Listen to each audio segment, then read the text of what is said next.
There are certain times in life that are all about death. I mean, you're going through the most absolute, run-of-the-mill, ordinary daily business, and suddenly you get a knock on the door, and death just walks right the hell in. The reason this is on my mind is because my girlfriend's son, don't worry, he's not dying, but he is leaving for college. And it's really hit my girlfriend square in the, like if the heart had a stomach or a diaphragm or whatever, however you get the wind knocked out of you, her heart has gotten the wind knocked out of it. She had him when she was very young. She was like 21. And, he's 18 now. And she's spent her whole adult life as a single mom raising him, taking care of him. They have a wonderful relationship, and they've been through a lot together. And I'm not a mom or a parent even, but I've seen how she just so much of her day-to-day concerns were to have a roof over her head and food in that kid's mouth. And that kid eats a lot of food, so this was a big concern. And suddenly, it's so strange. Suddenly it's like, I'm good, Mom. I'm good. No, I'm good. See ya. So he's going to be going to school in Switzerland, too. He's not going to be going to school in Austria. So he's leaving the nest, as it were. And the other day, my girlfriend and I were sitting down at breakfast, and she was trying to process this. And out of nowhere, she told me, I think I'm going to start preparing for death. And that's not the sort of thing she usually says. And she's definitely not suicidal or morbid or anything like that. But her son leaving, the death of this era of her life, the death of her role as like the primary caregiver for another human being, that role has died. And so death comes in many different forms, and it's always with us. I guess what I want to do now is talk to you a little bit about a experience I had where I almost died. Okay. I was up at the monastery, and I had just become the head monk. It was a really hard job. I'd been at the monastery for 2 years, and I didn't know it at the time, but my teacher was ending his career. Death comes from the future, and it starts reaching back. You can see this in older people. They start to shut down sort of right in front of you. And if you're not paying attention, you miss the signs. So one needs to be sensitive to death. Not turn away from it, not run away, not ignore it, right? So my teacher was beginning to die. He was contracting, and his life energy was going the other way towards death. And it was a stressful period. And I think this contributed to what happened next. So I was up at the monastery by myself as the head monk. Everybody was down in Los Angeles doing a retreat.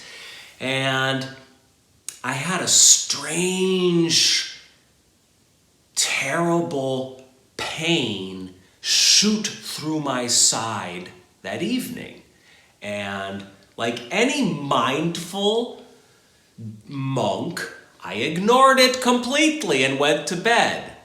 About 3 o'clock in the morning, I woke up, unable to move, like crippled. The pain was so horrible. I fell out of bed. I was in my teacher's cabin. There was the Inji cabin, which was where his caretakers stayed. And then there was this weird homemade tunnel that like went up this hill, and then it went into Roshi's cabin where there was a bathroom. So I found my way into that bathroom and I vomited profusely. And then it started coming out the other end at the same time. It was horrible. Now, I had just seen a NPR, or I just listened to an NPR segment that was about food poisoning. And I thought, well, I must have food poisoning. And it got worse. It got real bad. For the record, I didn't have food poisoning, but this is something you do when faced with death. At least it's something that I did. You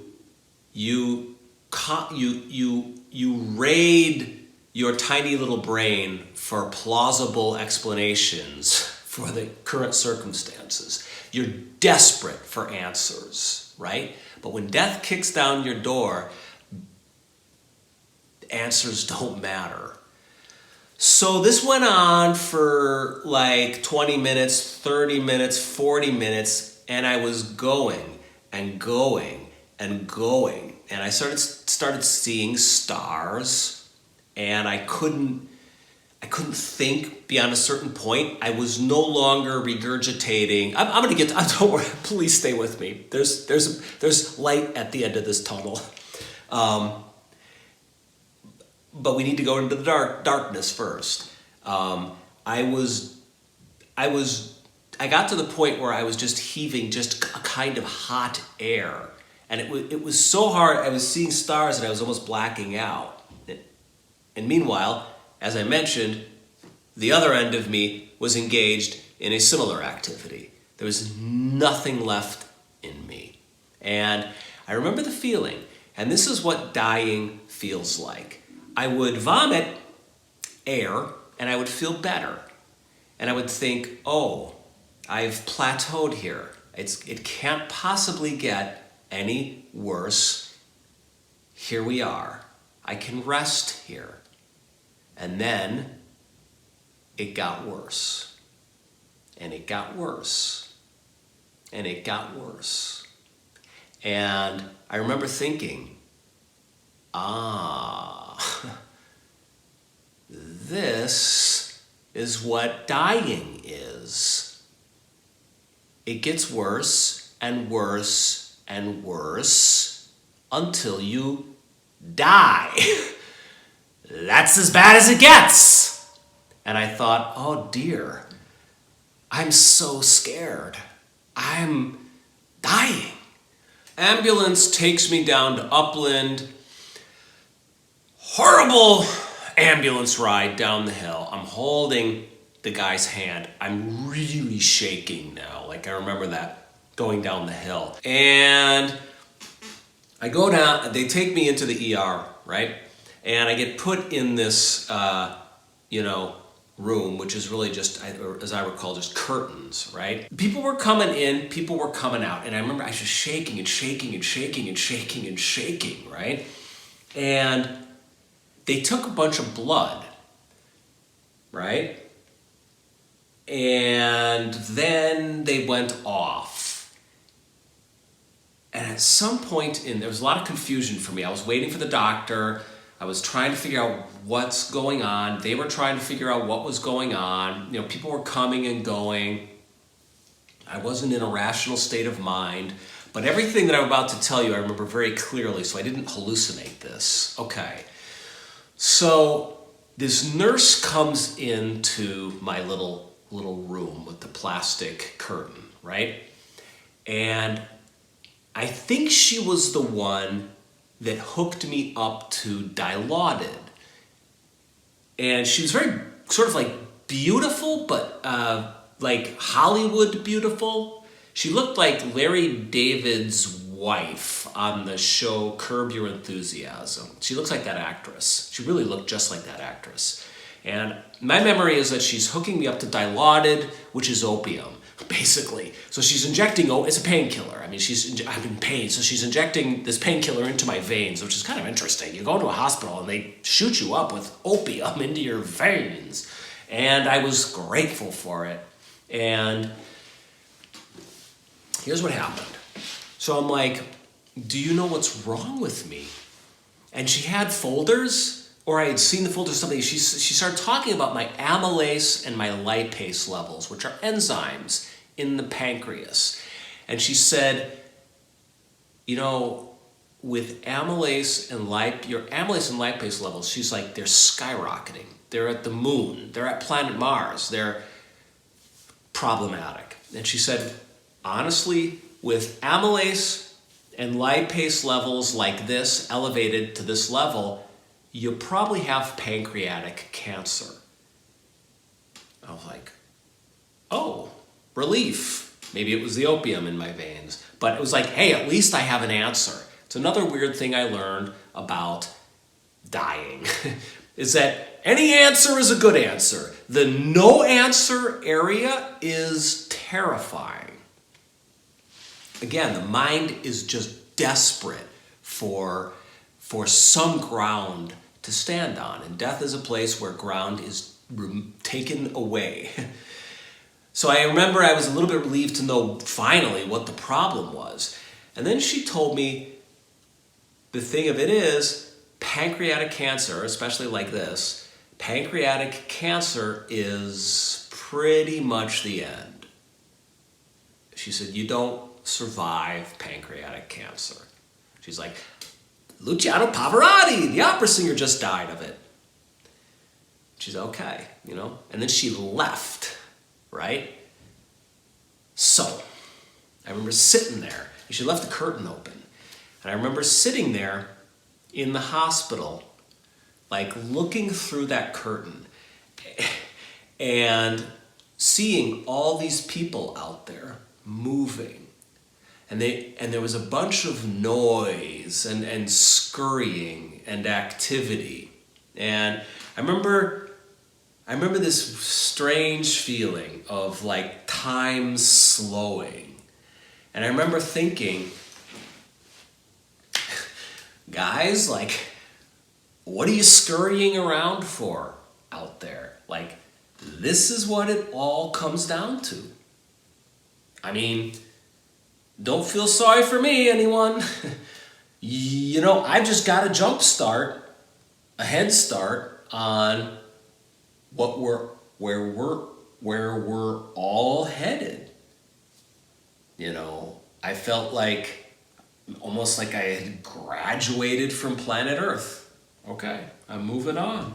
Again, this might have been the Dilaudid that was going into my veins. Thank you, Dilaudid. It came at the perfect moment. It would have been very hard to be experiencing extreme physical pain and then to also get a death sentence at the same time. Who knows what would have happened to me mentally, psychologically, if I'd gotten that. I'm a good monk, but I ain't that good. So, it was a really profound experience. It was this experience of, wow, that's the story of my life. I'm a guy who died in his mid-30s. I'm a guy who got cancer. It was funny because I didn't feel like I was being cheated out of the rest of my life. I felt like what I am in this form was about to come to an end, and that's what was supposed to be. There was a feeling of peace and calm and acceptance and almost understanding with the situation as it was. Well, later on, I was taken to a hospital room, you know, and I was coming to terms with this horrible reality, or this fact, this reality, and I spoke with a doctor. And the doctor said, "What are you talking about? Who is this nurse?" he said to me. And I never saw that nurse again, and I was never able to figure out who she was, this little angel of death who looked like Larry David's wife on Curb Your Enthusiasm. I was never able to find her again, but the doctor told me, no, you have pancreatitis. He said, you know, it's pancreatitis, which is a different condition, also life-threatening, and apparently I came pretty close to buying the farm, but I didn't. And he said, yeah, you've got pancreatitis. And he said, are you drinking a ton of alcohol? And I said, no, I don't drink really at all.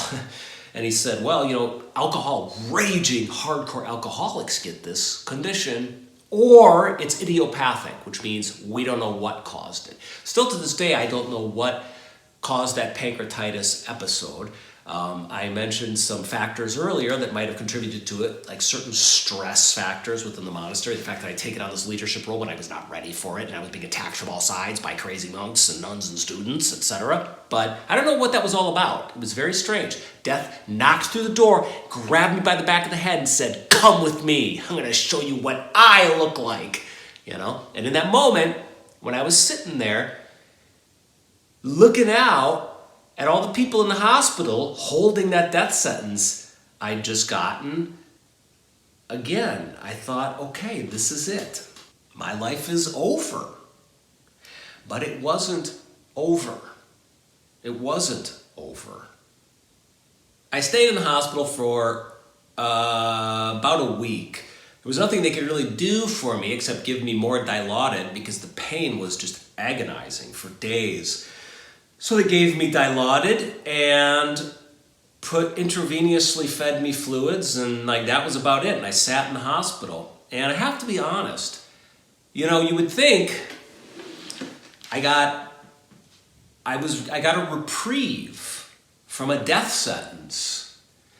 You would think that would be good news. But I remember being kind of sad and depressed. It was like I had made my peace with dying, and now I was going to have to do it. I was going to have to live again. I was descending back into my life with my, dirty robes and my money concerns. And I was going to have to still run the rest of the race all the way to the end. I thought I'd been lifted out of this very difficult marathon called life, maybe halfway through, and I didn't have to run the rest of it. Now I was being slowly lowered back into the race, and I was going to have to finish it. And I felt all those concerns coming back to me, all the banalities of everyday life, and just the constant day after day struggles, the tiny things. I mean, most of my life is kind of trying to survive, stay alive, have little moments of pleasure, to connect with people, to pass from one second to the next second without embarrassing myself or hurting anybody, to paraphrase the short story writer George Saunders, and I was kind of sad. I was a bit bummed that I had to keep going, that I had to keep living. But that's because I was young and stupid. And as I have gotten old and slightly less stupid, I have experienced many other episodes of death, not a threat to my own life, quite like that one, but other people dying. My teacher dying, and whole eras and phases of my life ending. My whole experience at the monastery ending. Now my life here in Vienna with my girlfriend and her son is ending, and a new era is beginning where he's going to go off to college. And with each one of these experiences of death, the message gets a little bit more clear to me. Not clear enough, but a little bit more clear. And the message is the message that is written on the kaihans. So outside a monastery, we have, outside the Zendo, there's what's called a kaihan. It's a wooden big piece of wood, and you've got a wooden mallet, and you signal the opening of Zendo in the morning and the closing of Zendo in the evening by hitting this mallet. And written are Zen sayings in kanji. And you keep hitting the Zen sayings, which are in calligraphy. And as you hit them, of course, gradually over the years, you wear away the wood and you wear away the saying. And you keep hitting and hitting and hitting the kaihan until eventually you've worn it. I mean, this is a thick piece of wood. It's probably like this thick, right? And over the years, you hit it and basically you gouge a hole in this kaihan, and eventually it'll crack and fall to the ground. And then apparently you have a huge party. We never did, because we cracked one when I was there. But in any event, the kanji on it says, always, the saying is something to the effect of, time is fleeting. Don't miss it. Don't miss your life. It's happening right now. You think it's mundane? Like I thought my life, I was re-entering a mundane life after I got my reprieve from pancreatitis, that I was going to have to continue to run the marathon. It was the anti-insight of a stupid young man. The truth is, every moment, I don't even know if you want to say it's precious. It's just here. It's livingness. It's happening, and it isn't boring. It isn't mundane. It doesn't matter if you're standing in line at the bank, or you're having to send an email to an annoying coworker and you're trying not to be passive aggressive. Our life is made out of these moments. And one day all of the moments will be gone. All of them. Like all of the phases will be over. But every moment where you're alive is a completely alive moment. It's completely alive, and it's complete in and of itself. The Buddha, God, eternity, beauty, everything is contained in that moment. Everything is contained in that moment, and it is precious. And if you're watching this video, you're still alive. I'm speaking these words, so I'm still alive. We're still here in this, as Mary Oliver called it, one precious life. And as Mary Oliver, the poet, said, tell me, what will you do with this one precious life? I always found that line of poetry to be a call to carpe diem, if you will, but not carpe diem, more to awaken within every moment of our lives, because every moment is fleeting and gone, like the words, the calligraphy in ink on that kaihan on the Zendo, getting worn away with each hit of the mallet. Thank you for bearing with me while I told my near-death story. Thank you also for putting up with this bad sound. Speaking of death, coming through the door, I'm shooting this video and somehow my microphone broke, so I'm gonna have to do some fancy editing to try to get the sound to sound good. If you want to support this channel and help me buy a new microphone, that would be wonderful. You can go to Patreon and support me there. The link is right here. The link is also in the video description. There's also a link to PayPal, where if you want to buy me a coffee or that sort of thing, you can do so there. I offer these videos for free, but more and more I'm relying on this as my way to pay my bills. Sharing these Zen stories with you is a gift for me, and I hope you get something out of it. And if you want to support this channel, you can. You can also through Patreon and PayPal. You can also hit like and hit subscribe and hit the notifications button, etc. Okay, friends, go out there and live your one precious life. Goodbye.